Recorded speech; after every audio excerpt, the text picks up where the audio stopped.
Hey everyone, and welcome to Smart Moves. I'm Setsuko, here with my co-host Slicky, and it's as expected an exciting news week. We have two or three, maybe four different topics to talk about today. Obviously, the biggest one, spoiler, it's right above me here, is the new expansion announcement and everything going on with that. But we do have a little bit of channel news. We're going to talk about some of the other events going on in Hearthstone here pretty soon. And I think Slicky also wanted to touch a little bit on the current state of the meta as we're going into this expansion, because we still have to bear with it for a little while. So first off, I'm going to kick things off real quick with a couple of channel updates. There are some things that we're working on, mostly me.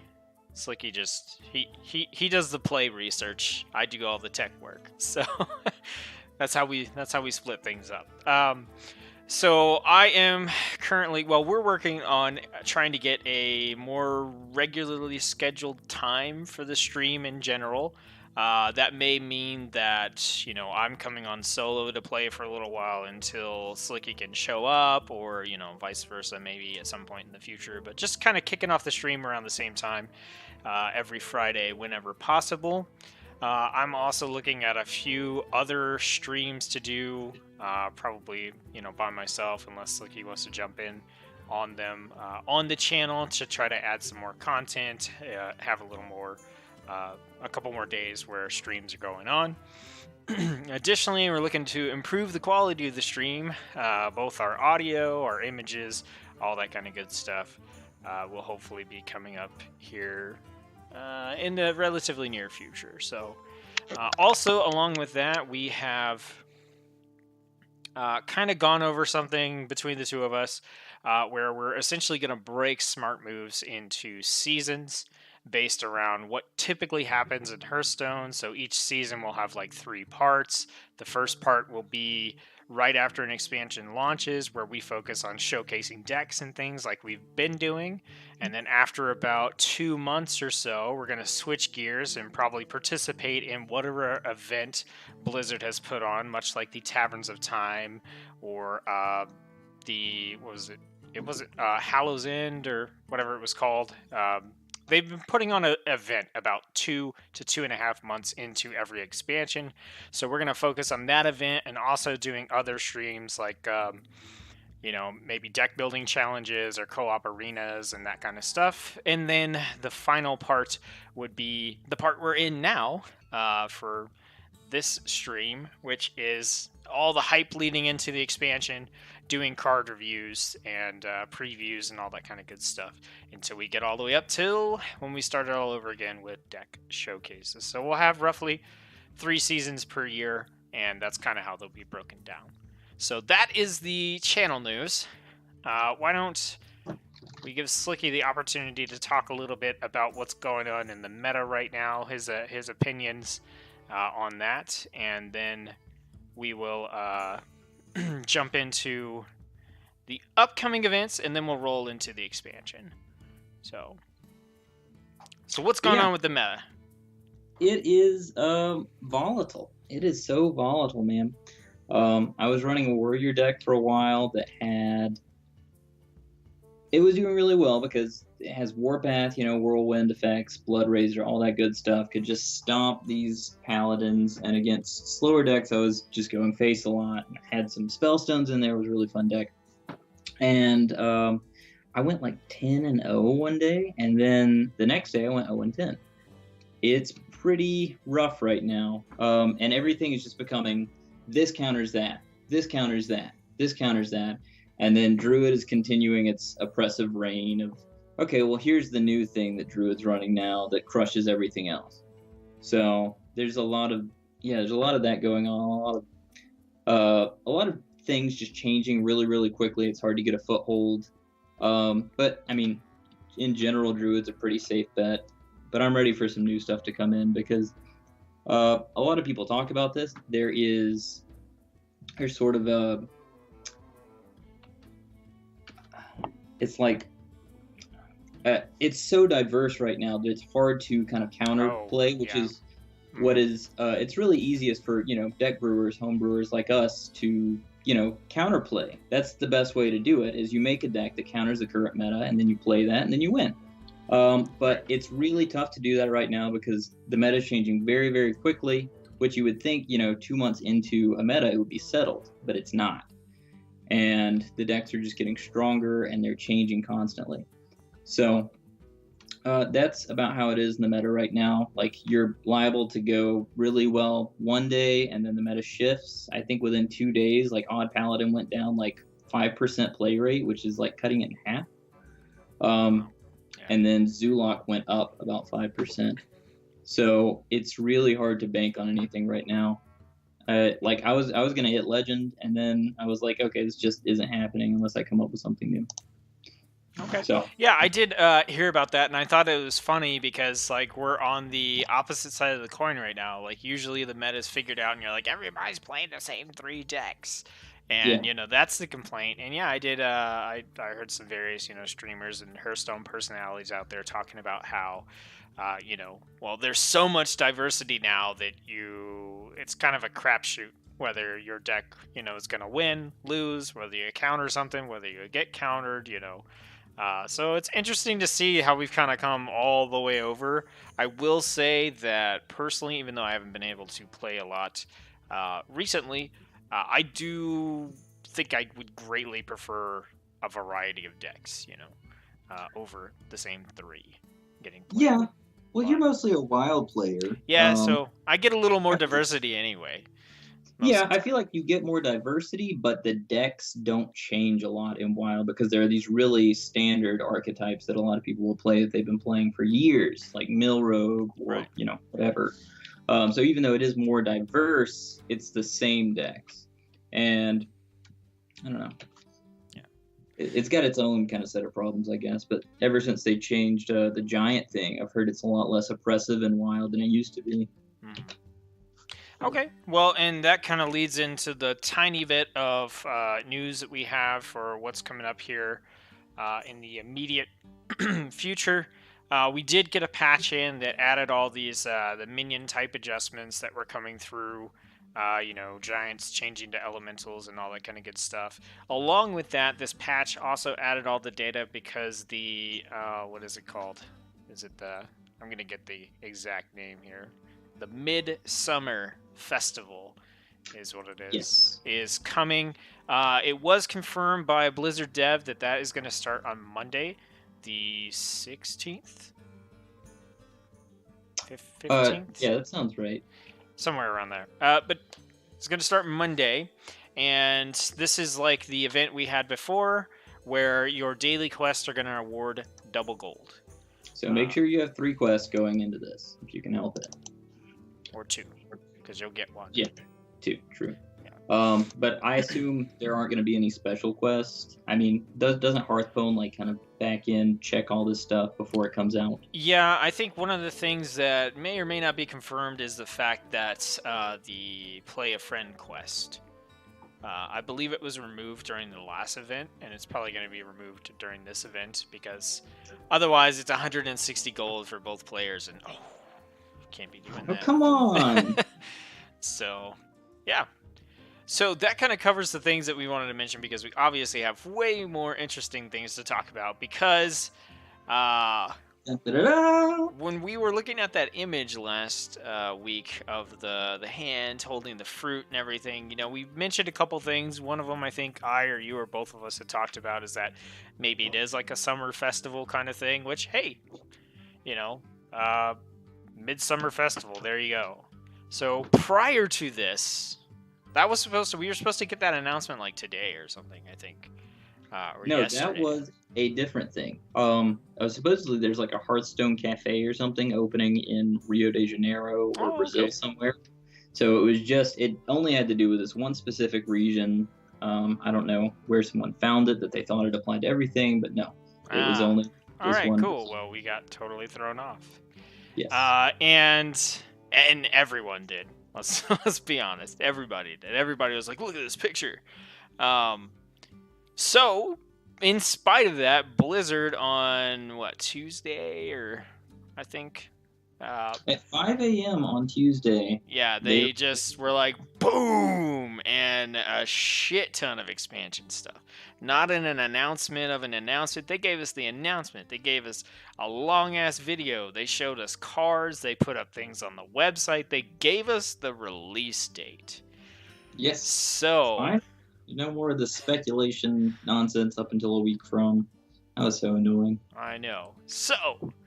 the new Hearthstone expansion, which is going to be released on August 7th, which is less than a month away, is the Boomsday project.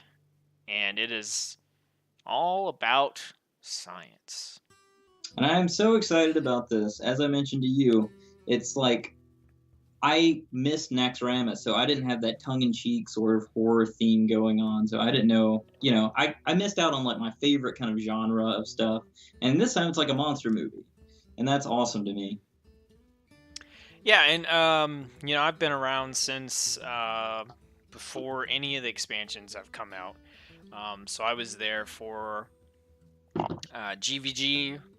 The whole concept behind this is that we're out in Netherstorm, where Dr. Boom, old Dr. Seven from GVG, has a laboratory, and he's conducting all these kinds of experiments, and he's a mad genius. And Netherstorm is this place in World of Warcraft where there are like floating rocks, and the sky's got crazy nebula stuff going on, and there's arcane energies everywhere. It's like Raven's like super secret thing from Teen Titans. Yeah, that's awesome. So, is this canon? Like, does Dr. Boom actually live in the Dr. Boom exists, but he's like a side quest. Like just a side quest done, on your way. And Hearthstone has turned him into this just, central character. And I think it's nice that they did this with Dr. Boom, because it kind of makes me think that, maybe in the future, some of these other really like iconic characters that were a big deal in the meta may come around and be like a big feature of an expansion. So it's neat. Well, I'd love for them to flesh out some of the ones that they put in Cobalt and Catacombs. They added all these new characters, but you have to go on Twitter and ask the designers of the story to actually give you background on them. So I'd love for them to, I don't know, like people write books about WoW and stuff. Can we get like a little pamphlet or something? That'd be nice for me. Yeah. So, yeah, he does exist. He's a side character, but he's the main character of the Boomsday project. So he's got a lab, he's doing experiments, and basically we, the players, are his lab assistants or colleagues or test subjects or whatever you want to call it. And there are quite a few different things going on in this expansion, quite a few different things for us to talk about, topics to touch on and stuff. But what we're going to do before we get into any of the controversial stuff is just cover what is going on with this expansion. What have they shown us so far? So we're going to skip over a few things here. This is kind of like the highlights. We're on the official Hearthstone app, and you can see here. So let's talk about this trailer first off. We're not going to watch the whole thing here on stream, but what did you think of this trailer? This is our first like big expansion with no Ben Brode, so he's obviously missing. But what'd you think?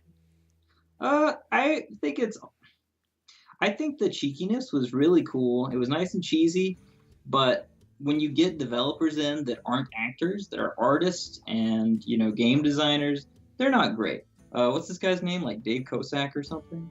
He did a really good job. I really liked the animated portion. They always do a great job with the animated portion. I thought it was pretty cool. And like I said, I really am just into this whole kind of, like dark colors, monster movie aesthetic. It's cool to me. I don't know why Dr. Boom has so much eyeliner on. Or mascara, or whatever you would call it. And I always thought he was just an explosives guy, but this makes him out to be like a super duper mad scientist. Yeah. So I tell a lot of dad jokes. And so for me, like, there were some genuine moments where I was like, that was funny. Okay. And also, this made me think of like a Halloween episode of Bill Nye the Science Guy or something. I can It's, see it's that. really like that's the vibe I was getting the whole time. It's just like, man, this is like you know, a special episode of Bill Nye where they talk about science Yeah, in it did give me that like I'm an Frankenstein 8-year-old and watching Saturday morning television shows kind of thing. Now that I think about it. yeah, and that was a lot of fun. So I quite enjoyed that. So yeah, if you haven't seen the trailer here, it's over 9 minutes long. It's pretty entertaining. They've also started an animated cartoon series, which is gonna, kind of tell a story of what's going on at Dr. Boom's labs, and also reveal cards at the same time. So check those out too. They're all on the Hearthstone YouTube. So yeah, give those a watch. Yes. So we are going to skip over all this stuff here. We're going to talk about the new mechanics, but we're not going to evaluate the cards. We're just going to talk about the mechanics. We'll get to the cards in a minute. So the new things coming in the Boomsday project. We've got a couple new keywords, a couple new mechanics, some new card types, all kinds of good stuff. So the first thing we have here is the magnetic keyword.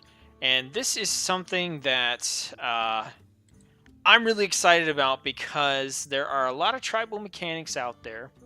And I definitely feel like since GVG, mechs have just really been just overlooked. Ignored. Yeah, Yeah. I mean, we've gotten new Murlocs, and it's the thing is, the mechs, we have gotten some mechs since then, but most of them haven't been like, oh, this changes the game. It's just been like, okay, well, here's a mech. And it's also at the point where there's almost no point in having mech synergies because they never support that at all. Right, It's especially just in it's a mech. standard. Like I miss the days in like Arena where you could Gorilla Bot into Gorilla Bot into Gorilla Bot. Now it's just like, okay, well I ended up with a Harvest Golem, which is just a Death Rattle minion. Yeah. So So one of the things we're getting this expansion is going to be a lot of mechs. And we know that's going to be the case because they introduced a brand new keyword called magnetic. So I'm just going to read it off here. Magnetic minions fuse with other mechs to combine stats and other keywords, such as death rattles. Battle cries don't really make sense, but I'm sure they'd be on the card in case I don't know. I'm assuming if you fuse a card and then bounce it back to your hand, you can play the fuse card the way it was again. We'll see if that's actually how it works out. what? No. Well, it depends on how they apply it. If they actually, I mean, if you bounce a zombies back to your hand, it doesn't split. And Yeah, I but kind of that's imagine green text though. Like Yeah. the numbers changed to green, which normally indicates that it's some sort of effect that would show buff. under instead of a zombie Gotcha. itself. Well, So we'll have to see exactly how that works. But yeah, it does look more like a buff. But I'm interested to see if the card text, changes if you bounce it back to your hand. So anyway, to fuse, you would play a magnetic minion to the left side of the minion you want to fuse with. If you play it on the right side of a minion, it will not fuse. Also, if you play it to the left side of a minion that is not a mech, it won't fuse. So I think this is pretty interesting because it adds some positioning kind of issues in as well. Not too much, but not really. I mean, also if your board is full, you can't fuse. So it's not just like a buff spell, right? Yeah. You've got to have a place for the minion to go for it to fuse. But because the fuse is done, like you were saying, it's not too heavy on the positioning element, but The big thing is you could make the mistake and just not think about it right. and just put it in the wrong place. Yeah. So yeah, it makes you pay attention to the board a little bit more. You also have to consider, once again, like I said, you can't buff these. You can't use these magnetic cards. They're not pure buffs. They're still minions that fuse, so you have to have space for them on the board. So what do you think of this keyword? I mean, we've only seen one card, which we'll talk about. But just the concept of the keyword in general, what do you think about it? It reminds me a lot of minions like Edwin Van Cleef and what's the one demon that eats the ones on either side of it? It's like Yeah, these cards that eat up a lot of resources, and you get a big body for it, and it's either they can remove it and you lose because you don't have anything else to play, or they can't remove it and you win. Is the way it's looking right now. But we'll have to see if there are any kind of like interesting effects, because right now it just looks like buffs, just pretty much like Blessing of Kings style, give it plus plus stuff. Um, but I do think it gives a person a lot of stuff that they have to play around. Because now you're thinking, okay, well, if he's going to play Spider-Bot, then that means I have to go ahead and just completely remove this Harvest Golem, or else I'm going to get my entire board cleared by a 4/5 with an Evil Death Rattle. Yeah. So it will add a layer of complexity, but it doesn't seem very complicated, I guess. Yeah, and I will say the one difference between this and something like a Van Cleef or a Faceless Manipulator, or even the demon that destroys the two things to the side of it, is that this is closer to a buff in the sense that you can play it on a minion that will be able to attack the same turn. That's true. Whereas, with the demon, like, he eats the stuff to either side, but then he's just like any other minion, and he's got, summoning sickness. This kind of reminds me of Ratcatcher. Okay, yeah, I can see that. Or like, like one of those potions that priests get that gives it +2/+2. So it is and more some other fluffy effect, style. yeah. But the cool thing is you can still play them as just minions on their own. Yes. And I think there's some value to that, and we'll talk about that when we look at the card that has the magnetic keyword. Yeah. So the next thing for the expansion are these Omega cards. So these are cards that I'm going to assume none of them will cost 10 mana. But they're cards that you can either play on the turn that you have the mana for, or, as applicable. The one we're going to see here, an example, is a 4 mana card.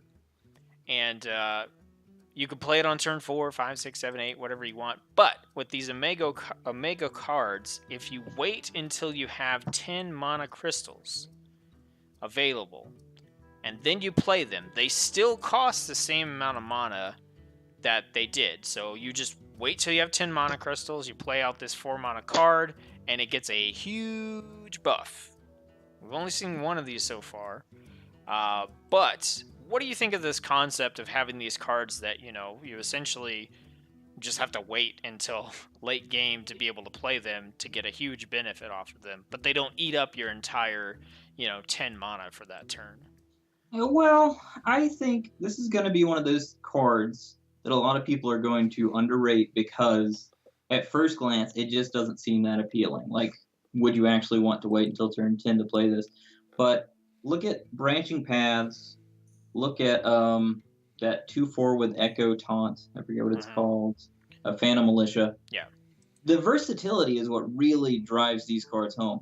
If I put this Omega Defender in my deck, and I end up playing a control matchup versus, like, maybe I'm running a control deck, and I'm playing against another control deck. Okay, well, now I'm not going to play this as a 2/6. I'm just going to hold it in my hand and end up with another big threat that they have to remove because it doesn't give me any value to just play a 2/6 taunt. The versatility, I think, is what's really going to drive this particular card. But I really want to see if it's just buffs. Right. Or if it's something specific, like there are effects or things. Yeah, like maybe this turns into 2 minions. Maybe it gives your board an aura when you have 10 mana. But if it's just buffs, that's not super impressive to me. Yeah, and it also, it doesn't say that they have to be minions either. They may all be minions, but it could be that you have a spell or a weapon that's like an Omega weapon or something, where if you wait till turn 10 and play it, it gets a buff or something. That would be cool. Like, maybe your weapon has Wind Fury if you wait until you have 10 mana or something. Yeah. So we'll have to see. Omega's Millhouse. Just wait until you have 10 mana. That he doesn't have his crappy effect. So the next thing is, they say legendary inventors. Dr. Boom has surrounded himself with some of the finest and most unhinged scientific minds of Azeroth and beyond, each putting their own spin on the Boomsday project. This is really just a fancy way to say, hey, cool legendaries. So nothing more to mention there. But the last thing we have here is our projects. And there's another card type we'll talk about when we get to the cards as well that's not mentioned in this little slideshow. So, projects.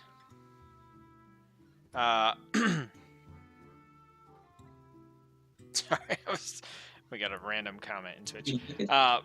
Projects are cards that when you play them, they give a powerful bonus to you and your opponent. So they're powerful, symmetrical cards.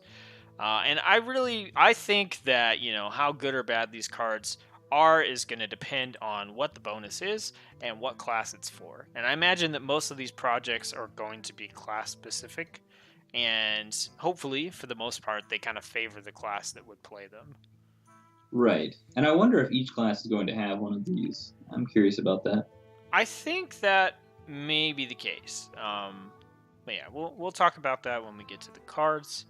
The other thing coming with this expansion is a new PvE mode. And this is... is it the Boom Laboratory, I think? Oh, cool! I didn't know anything about this. I didn't see this. So yeah, it's called like the laboratory or the test lab or something like. Let me see. I'll get the official name here just so Unsanctioned research. So we actually have it here. I gotta. Oh come on, guys. Daily win rates. Odd paladin. Odd paladin. Yeah, odd rogue. I know. It's Puzzle Lab. Okay, that's what it's called. The Puzzle Lab. I wanted to make sure I got that correct. So the Puzzle Lab is a PvE mode where it's not like any of the other modes we've had before, but essentially they've done this kind of content in a lot of other digital card games where essentially what it is you're presented with a puzzle that you have to solve in one turn. So you're presented with a scenario where your board and your opponent's board are already set up in a particular state. You've got a particular hand of cards, so do they, and they present you with a challenge that says, okay, this is what you need to accomplish in one turn. So when you hit in turn, if you did everything correctly, you win the puzzle. If you didn't, then you lose and you have to start over again. So for example, there are 4 different types of puzzles that are coming with this mode. The first one here is board clear. And in board clear, your goal is to just clear the battlefield of minions. Oh, okay. So these are like lethal puzzles, but for specific things. Yeah. Next, you have survival, where you have to survive the enemy hero power. So basically, you're going to be put in a position where maybe you're against mage, you've got 1 health left, and you have to do something to make sure that when you hit in turn and they ping you for 1 damage, you're still alive. And you're saying this is against the computer? Yes. These are PvE. You've got mirror, which is you're supposed to create a board that looks the exact same as each other. So both sides should be the same. I was going to say the same as your opponent's, but that's not necessarily the case because you may have to do something to make their board look the same as your side of the board by playing, minions that give them minions and things like that. I forgot. I have a very important piece of news that we skipped. Okay. It's not entirely Hearthstone related, but Ben Brode has officially started his new company. Okay. Did you hear about this? I did not, but we'll come back around to that for sure. Okay. And then the last type of content here is lethal, like you mentioned, where you have to kill the opponent using whatever cards and board state you're presented with. So these should be fun. I like how they're just going to be like little one-off puzzles. I'm a little concerned most of the time these puzzles aren't actually that difficult, and that's talking about playing them in games that were more complicated than Hearthstone. Yeah. So we'll have to see. They might just be fun, like one and done kind of deals. I would also kind of assume that they have to manually set up all of these different ones, all these different puzzles, which means there probably aren't going to be very many. And once you do them, you're probably going to know how to do them, and it's not going to be a challenge anymore. Whereas when Right. you were doing like the dungeon run style stuff, you had different cards every single time, and it always presented a new challenge because you would have different things to work with. So, Yeah, and I think there was a screenshot. I saw a screenshot somewhere. Let me see.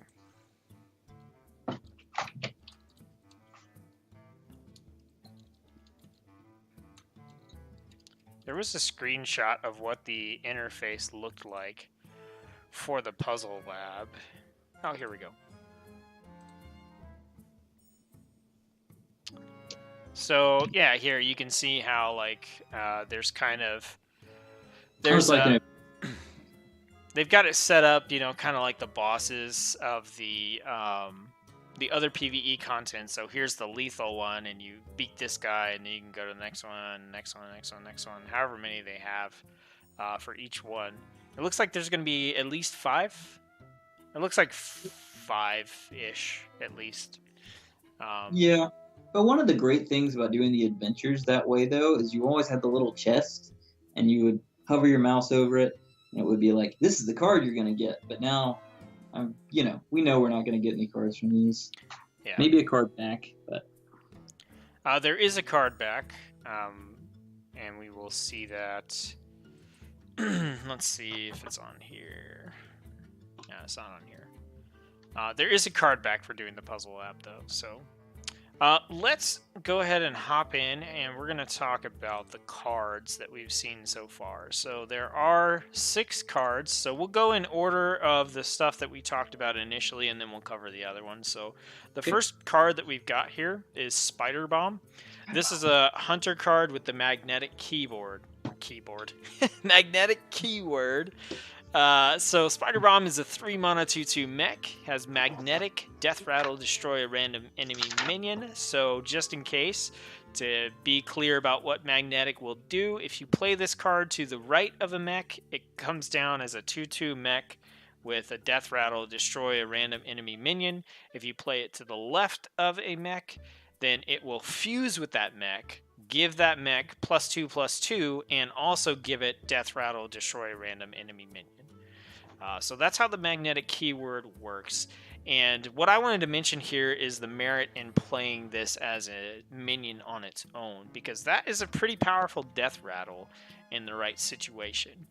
The priest taunt obsidian statue has the same death rattle, and that thing's a pain in the butt. It's got taunt and all that kind of good stuff, but you may want to put this down as a 2/2 by itself, so you can kill it off, kill a random enemy minion, and keep your mech.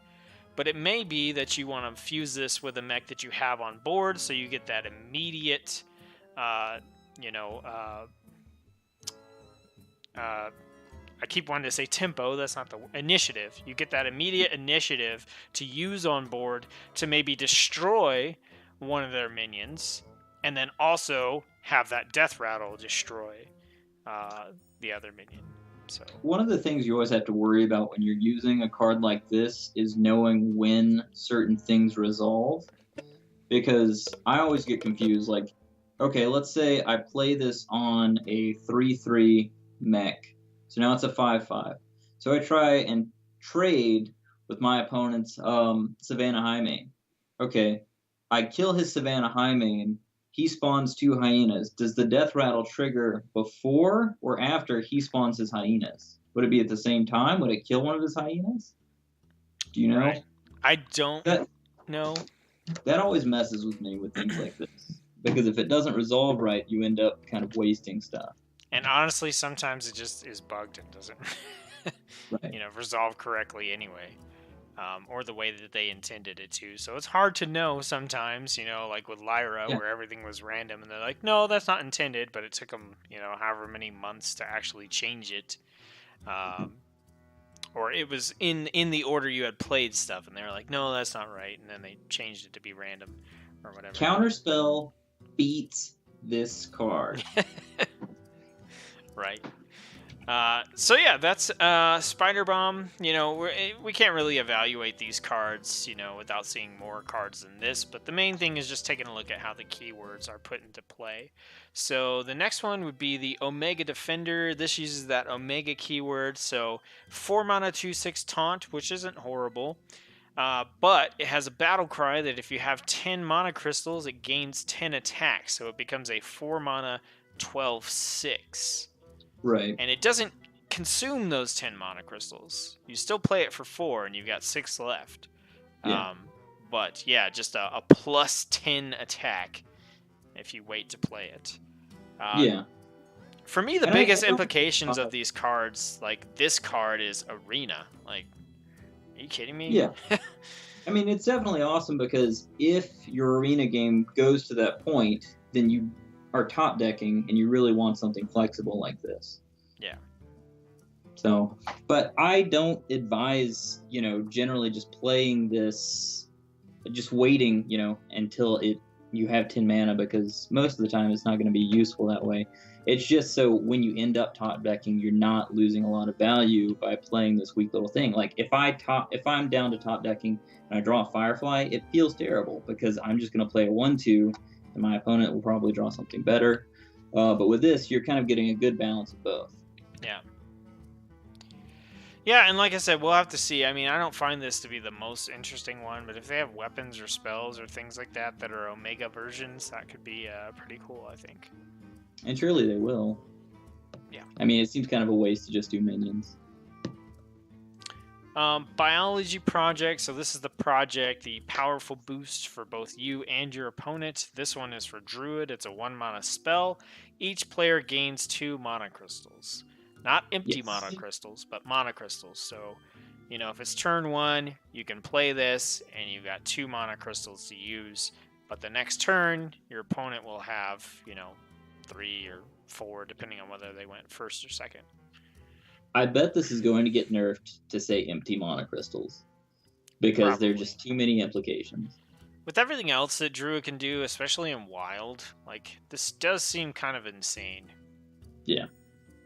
I mean, because I think it was it Crip or Trump? It was somebody was, you know, saying, like, hey, if you play this into this, into this, into this, you can, like, nourish on turn 1 or turn 2 or something ridiculous. Firebat said that you can play, like, a card on turn 3 if you hit... But, of course, that's, like, you're drawing the perfect hand. There's a lot of really cool stuff you can do if you draw the perfect hand. But all the same, it's... Yeah. But see, that to me indicates that, like, there's probably going to be something broken you can do without getting the perfect hand as well with a card like this. But one of the implications, though, is that Druid is going to have so much dedicated to ramp to pull off that combo that maybe that will weaken it maybe a little bit, you know, like, because if they have to have 2 biology projects, 2 wild growths, 2 nourishes, that's 6 cards right there that they're already dedicating. Although nourish, because of its flexibility, and wild growth has its flexibility where they can both draw cards, it kind of doesn't really matter, I guess. Yeah. It'll be interesting to see, and I'm kind of wondering, like, you know, I imagine there's probably going to be a warrior one that's like, you both gain armor, you know. And probably Rogue is going to have draw 2 cards, which gives them the possibility of making Mill Rogue a thing again, even though it's a really annoying thing to play against. That's true. All right, and then we'll take a look at, these are 2 of the legendary inventors. We saw Electra Storm Surge first, so Shaman Legendary, 3 mana, 3/3 Elemental, Battle Cry, your next spell this turn casts twice. Yes. I can see your face. Go ahead. No, everybody's already said everything that needs to be said about this card. It's really strong. You can use it with almost any spell. Like, like, we already had Murmuring Elemental, and I like that they're giving Shaman this kind of class identity of, you can do things twice. You can hit them in the face twice with your Doomhammer. You can Murmuring Elemental, Battle Cry twice. You can Electro Storm Surge, cast a spell twice. I think that's kind of cool, but it is really powerful. I'm glad that it's small.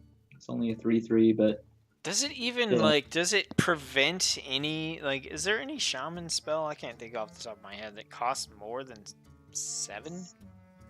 No. There was what? Elemental Destruction was like 5. Um, So you no, can there literally aren't. cast, like, any shaman spell, bar, Yeah. one that might come out during this expansion. So, yeah, that's crazy. I just, someone mentioned this plus Healing Rain, and I was like, oh my goodness. That's a lot of Yeah. healing. One thing I've been doing a lot lately is I've been running Calamos with Murmuring Elemental and just being able to pull off 2 of the healings or 2 of the board clears. It's just really, it's bonkers power level. So this is basically the same thing, but much, much, much, much easier to pull off. So, And he's an elemental. and he's an elemental. In So shaman. you can run this and run, yeah, you could do you could run this and you could do Lava Burst or something, and then the next turn you could go into Calamos and hit them for another 6 in the face or something. Actually, how much is the overload on Lava Burst? That 2? Yeah. I think it's 2, yeah. So that's like what, 16 damage right there in 2 turns. It's a lot. That's a lot. And then we got to see, unlike last expansion where we seemed to wait forever to see mage cards, we got a mage legendary right off the bat here, Stargazer Luna.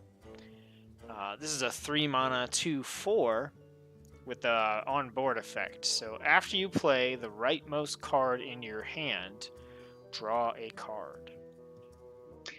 I don't think this is going to be as good as people think it is. Like, obviously it has implications in Burn Mage or when your hand is empty, but I think it's going to be too specific to be very effective. Yeah, I mean, got to see what the rest of the expansion has. Like, maybe it has more ways to manipulate your hand, but I doubt it. Well, I think the big problem, though, is when you play a card like this, it necessitates that you already have enough mana to play other cards.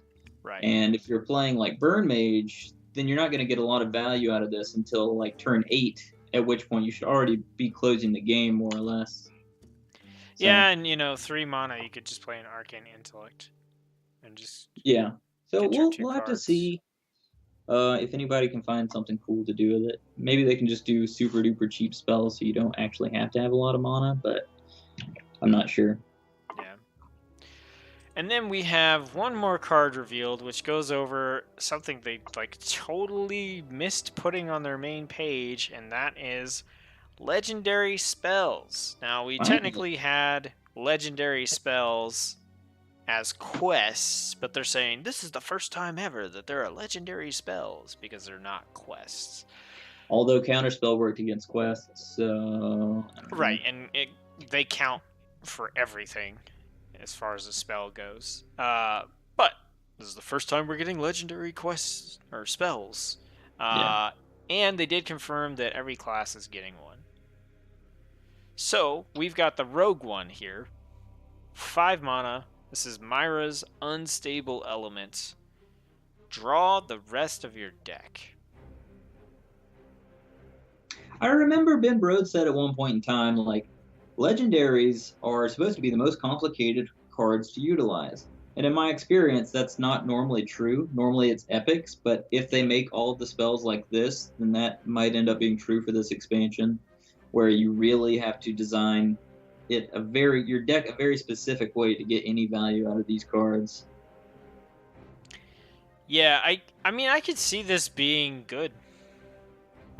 Yeah, like if you ran like Kingsbane Rogue or something, and you had your Deadly Poison and your Kingsbane in hand, and you want to get to the point where you're top decking and just becoming like more and more powerful every turn, I could see this being really useful. Or you could run it with like Togwaggle. Maybe it's turn 10, you play this, then you Togwaggle or something. I don't know. Or you could just use this to close the game. I mean, if you're playing like aggro or something where you've got the upper hand and you can just, hey, I'm looking for an answer, if you're down to, I don't know, 15 cards, 10 cards, and your hand is mostly otherwise empty, I mean, draw it. chances are you pull something you can close the game with, especially if you build your deck that way with a lot of reach and things like that.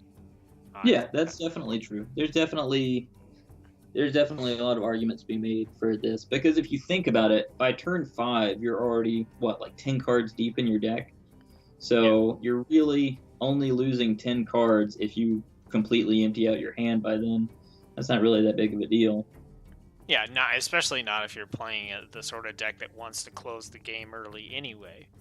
Right. And the thing about this is it draws the rest of your deck. It's not draw 30 cards, right? So you're not gonna you draw your whole deck. You don't fatigue. You might burn some cards or whatever. You'll take 1 fatigue damage on the next turn, and then 1 the next turn, or 2, and then 3, and then 4. So I mean, it's not as like, oh god, I'm gonna die right away, as it might seem when you're like, draw the rest of my deck.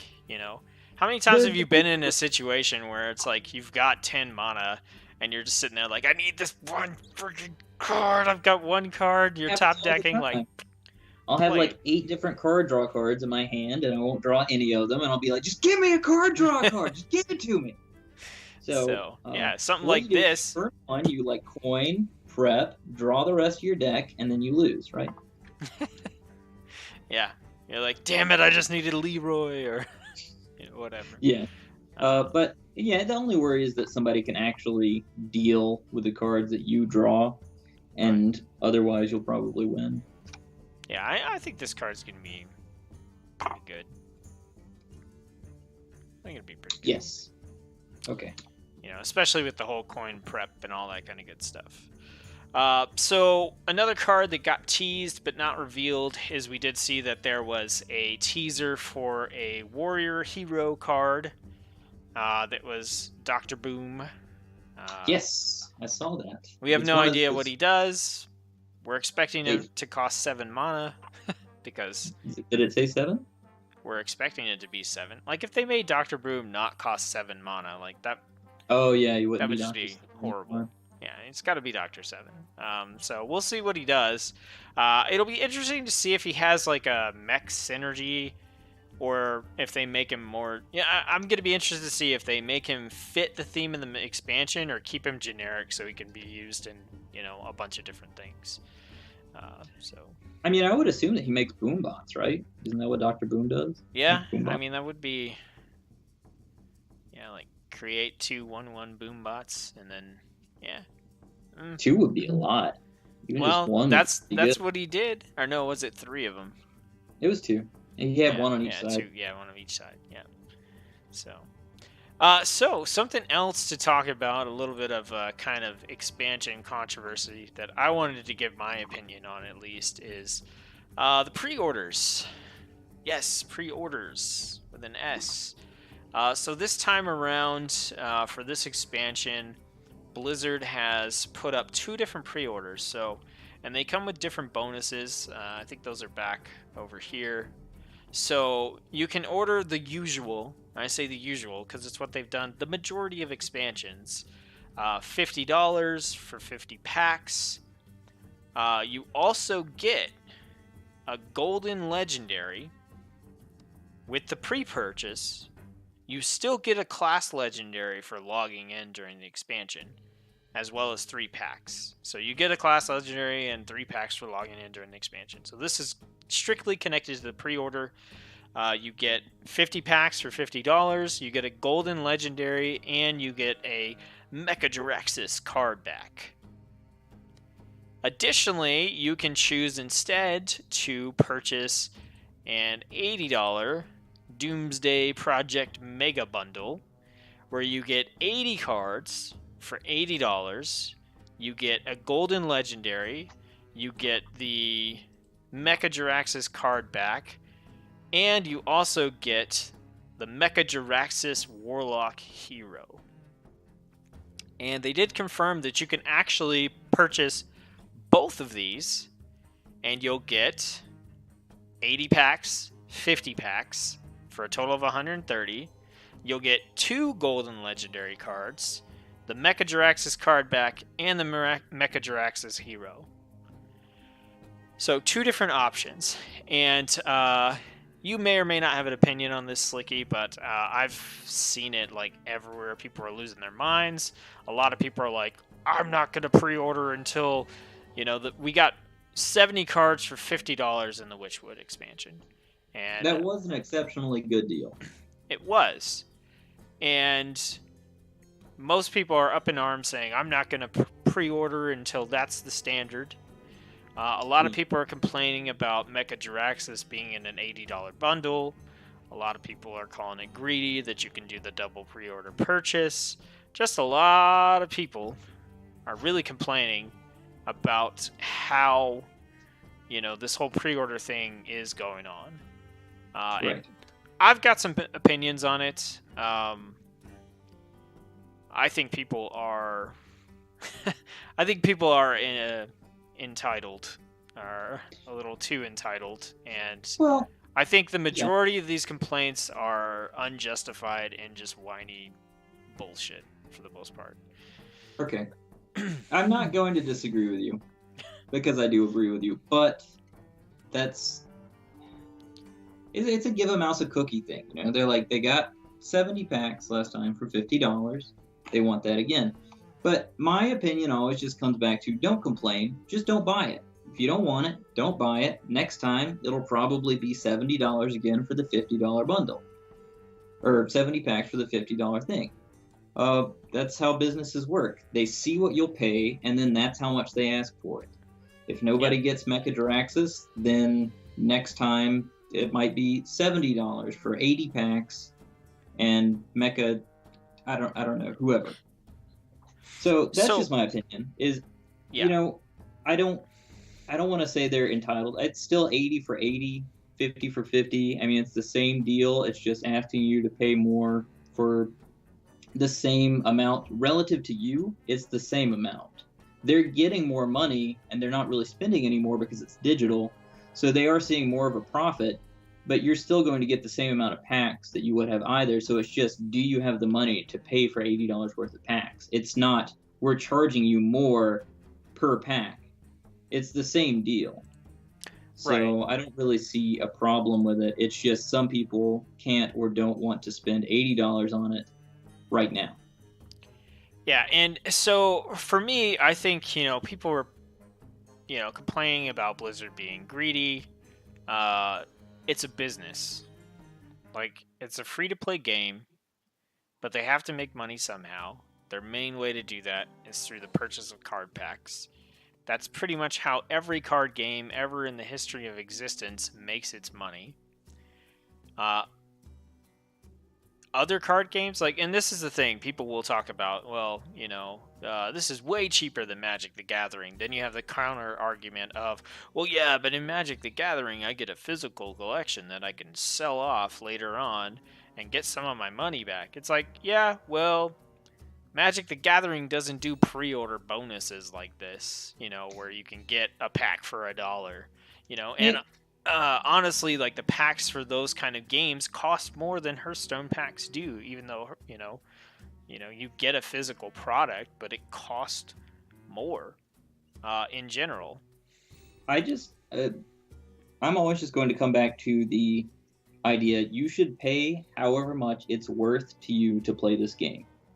Don't complain about it. Just pay what it's worth. And if it's not worth $80, don't buy $80 worth, and the price will come down. It's just how economics works. Right. And the main point that I wanted to make, there's two things, right? One thing in favor of the people who are kind of complaining, and one not. Right? I find it hard to sympathize with people who are complaining about, Blizzard's greed and generosity and all that kind of stuff, when we literally just had Taverns of Time, which I wasn't really able to participate in, that gave you high gold rewards plus high dust rewards for all your daily quests that you completed, on top of just being a fun event. And we've got this midsummer festival coming up before the expansion, where all your daily quests give you double gold. So you're getting a shit ton more gold and dust than you normally would have before any expansion prior to this. Like, we had the Midsummer thing before one expansion, but we didn't have Midsummer and a Taverns of Time. Like, that is a lot of just free in-game currency compared to anything they've ever done in the past. So to me, that's even more generosity towards free-to-play players, because if you're truly free-to-play, then you're not spending any money on this game, period. Not getting either pre-order. So you've just gotten like way more than they've ever given you prior to any other expansion. And I'm not saying that, like, you know, it was enough or it wasn't enough or anything like that. I'm just saying, like, objectively, it's more than you've gotten before any other expansion. Right. In those terms. And I think what that is, and I'm not an economics major, but I assume the more people that play the game, the more free stuff they can give out. If Hearthstone gets to the point where there are 100 million players, they can expect 70% of 100 million players to get the pre-order, and that's enough to where they can just keep giving out more and more free stuff, and so they can use the free stuff to entice more people to play. Right. And so I think it's kind of an attempt to just get more people to play the game in general. And so I think that's why they do that stuff, and I think it all comes back to economics, but I don't think that people should be quitting the game because of the price. I think you should just pay whatever it's worth to you. Because I was free to play for a really long time because I didn't have a job. And I did fine, and nowadays I have all the cards I want, and I just do the pre-order, and I play Arena until I get a ton of packs and a ton of dust, and then I just craft whatever I want. And I'm probably going to buy the Mega Bundle just because I don't really have that many heroes. Well, and that's my other point in favor of the people that are complaining. Like, some people are complaining about the fact that Mecha Jiraxis is locked behind a paywall, and it's an $80 paywall. I don't really care about that, right? Right. I think it's fine for them to do that. The one thing that I do think is a little off-putting to me personally, even though I know I'm going to get the Mega Bundle, I'll probably get both of them, honestly, because I usually get a $50 pre-order, spend $50, and then dump all my dust or my gold into packs after that. And this could kind of, for me, it's like, well, I can get the same amount of crap without having to dump my gold into packs this time. And I can keep that for arenas or whatever. But the one thing that is kind of off-putting for me is the fact that this is a pre-order, and all pre-order bonuses are just one time. That's it. You know, I know that personally, I'm someone who always spends money on this game every expansion, no matter what, for the show, just for fun, just because I know that, like, I want the bonuses. I always come back to Hearthstone, even if, you know, there's a month that I don't really play it. Like, there will be 2 months where I play it a ton. It's always worth it for me, and I know that if I were in a situation right now where I didn't have the money to get the $80 bundle, you know, I would feel bad because I am someone who spends money on the game, and that, like, this is the only time you can get Mecha Jiraxis ever. I can definitely see where that would be unappealing to some people. And, you know, even if it were just like, hey, this was the pre-order, and now we're going to attach him to the highest card pack bundle that you can purchase in the store. So maybe down the road you buy the, whatever it was, the $60 bundle, or, you know, the highest one you can normally buy in the store, and you can get Mecha Jiraxis. I think that would be a little... I think I'd like something like that a little bit better. I don't know. Well, it's something we've talked about before, but I wish that you could go back and get the old card backs through some sort of event or something. And I wish they would kind of do that with heroes too. Because some people might want to spend the $80, you know, but they just can't afford it this month. Maybe they can afford it next month, and that window just closes really fast. You know, like maybe for a few months, if you can ever just dump $80 into Hearthstone, then you get Mecha Jiraxis.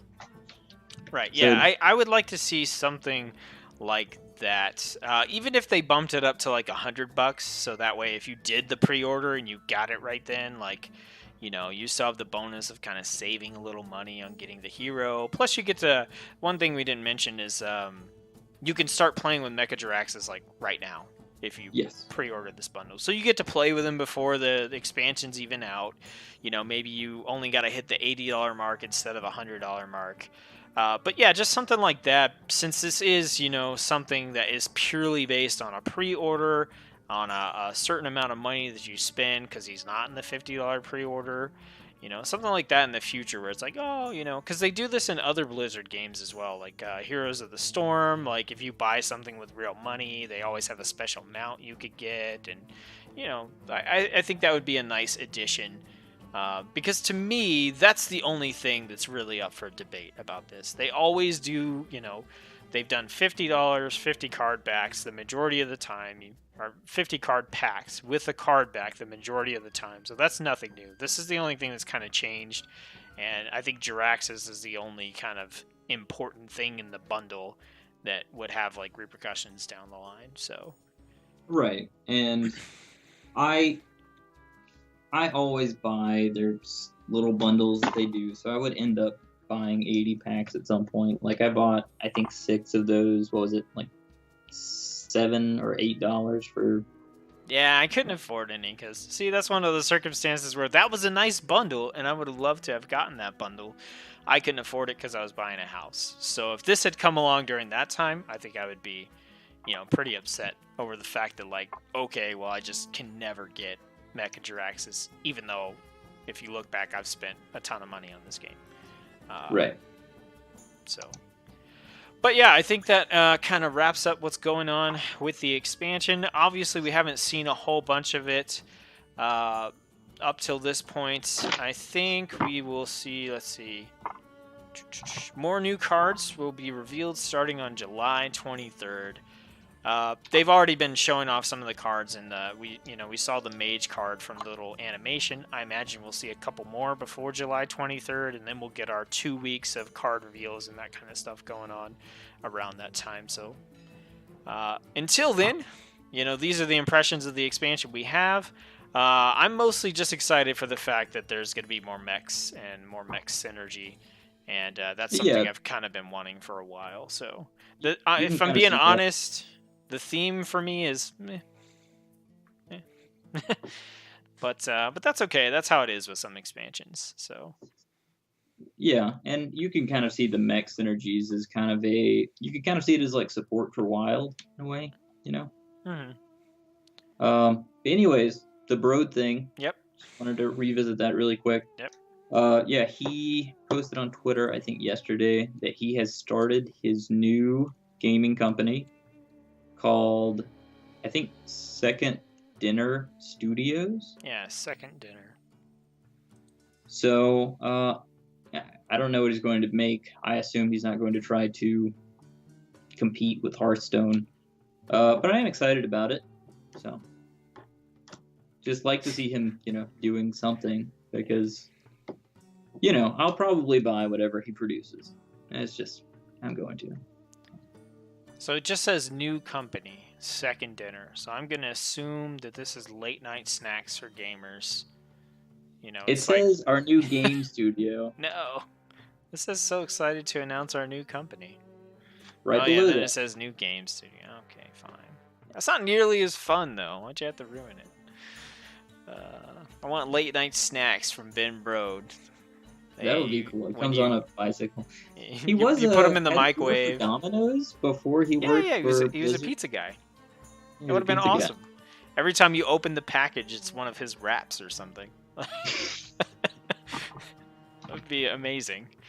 So, yeah. All right, well, that's going to do it for the show this week. We'll be back next week, depending on what kind of news has come out between now and then. That'll kind of determine what we do on the show. We may just kind of goof around and do some midsummer quests or, something like that. Because I think we have, let's see, we've,